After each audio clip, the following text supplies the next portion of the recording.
Alright guys, welcome to the secret history living in your aquarium. This isn't going to be a real long video. It's going to be pretty short, but I had a colony of L144, albino and citrus in here, the yellow ones, and both of them died within 24 hours of having white spots. Come down the next level. Those same marks which befell my green dragons and my Tatia mosaicas, which I thought had to be induced by temperature, also killed all the adult Plecos in this tank. Moving down another tank, all the adult Plecos are also gone.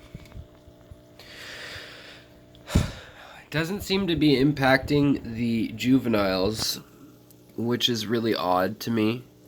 But there is something really bad in the water.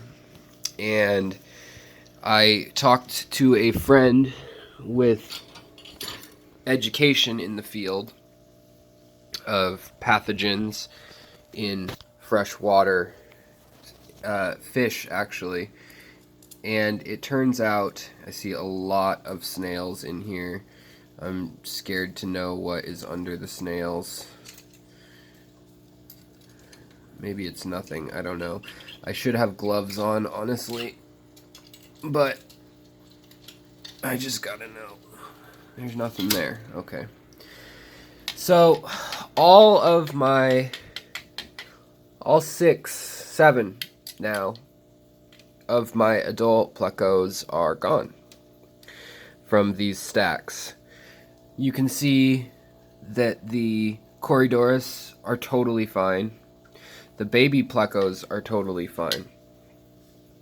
There's one Pleco left from the stacks in the bottom there. She's hanging on, but she has what is a flesh-eating virus, or bacteria, pardon me. It's probably something that we find in shellfish. When I talk to my friend who does actual autopsies on fish in bodies of water and shellfish and things, and it would be called Vibrio, and it is basically a flesh-eating bacteria that can be passed on to humans, usually not in the flesh-eating form, but in the form of making them very sick to their stomach in shellfish. And if you do searching, you'll pretty much only find it talking about shellfish. But you can see how hazy the water is up here, maybe. I don't know. And in these tanks, it's not so much. But down here, I mean, the plants, everything in trouble. So we've got a plague in the fish room. Definitely equipment, probably contaminated, but I found out that even the humidity from evaporation, this bacteria is so small and virulent that it can travel on evaporation. Now, it would never colonize on a human in that speed, or through evaporation. It needs water and detritus, and specifically fish slime, their biofilm. But this is a really hard day in the fish room. Really hard. So it may have been established in the last time that when I had a big die-off. That may be where it occurred. Something also really bizarre that has happened in this tank is there is a nearite snail that caught a guppy baby and is eating it while the guppy is alive. So I'm gonna rip it free in a minute here. But that's just like the apocalypse in these tanks right now. I have no idea. I've never seen something kill in 12 hours like that. Thought it was for sure temperature the first time. I think it was the bacteria, maybe, which shocked, the temperature maybe shocked the immune systems of the fish and triggered the vulnerability. And we also just had an extreme cold spell last night. But the water in the pipes was colder than normal. Colder than normal. And smell is awful in here, by the way.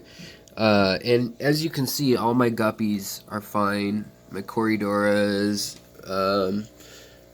Tetras, everyone seems fine, other than the adult Plecos. So it's probably a bottom dwelling, maybe rooting down in there.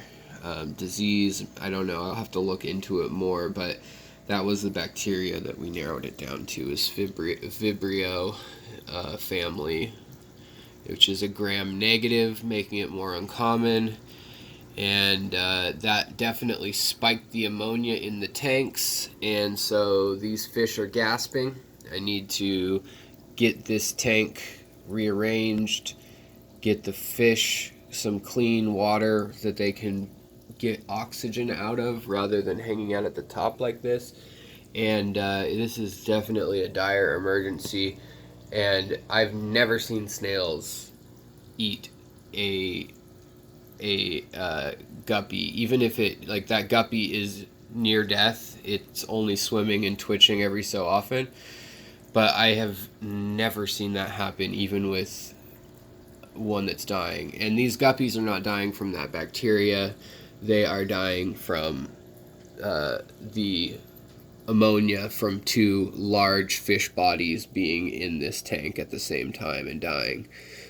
But I clean out this bottom every week, and there's a lot of leaf debris and stuff like that. But right now, there's food, and so I could not see the very bottom rim of this tank standing down on the ground. So I'd been feeding them, not knowing that they were not eating for the last few days. I saw the two Plecos up there, and one was in the far back corner.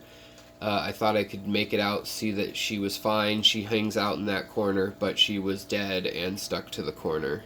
The other one was over on the sponge filter, dead.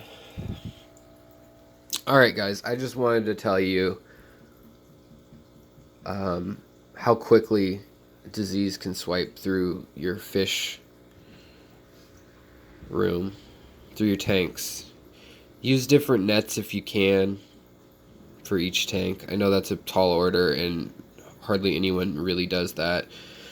I do have some green dragon babies that are doing okay in here right now and so forth. I do have some yellow ancestris, but that's a long time to wait for them to grow up again and for everything to go right and everything. So it's a real tough day.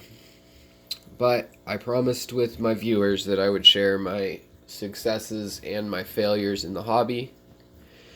And this is clearly a failure. Sorry, guys. So, also, in other news, there are Plecos in this tank. They're doing great. I'm going to make sure that nothing crosses over tanks. There's double red, sorry guys, I'm going to have to cut this video short, but, yeah, the Plecos over there and upstairs are okay, but the three variations that I had in here are, they're gone. And, interestingly enough, the water can still support Neocaridina shrimp, so it's one little ray of hope, I guess. Alright guys, I'll talk to you guys later. I guess like and subscribe. Don't like, dislike, feel free to do whatever you want. I'll talk to you guys later. Bye.